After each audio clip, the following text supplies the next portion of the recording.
warahmatullahi wabarakatuh.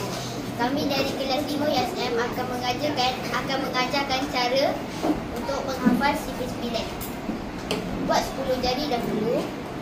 Tutup 1 jadi 9. Lepas tu tutup kedua jadi berapa? 15. Lepas tu tutup jadi seterusnya jadi 20. Ini 2, ini 7. Jadi 20. Tutup seterusnya ini 3, ini 6 jadi 15. Tutup seterusnya ini 4, ini 5 jadi 45. Tutup seterusnya ini 5, ini 4 jadi 54. Tutup seterusnya ini 6, ini 3 jadi 63. Tutup seterusnya ini 7, ini 2 jadi 22. Tutup seterusnya ini 8, ini 1 jadi 21. Tutup seterusnya ini 9, ini sifar jadi 10.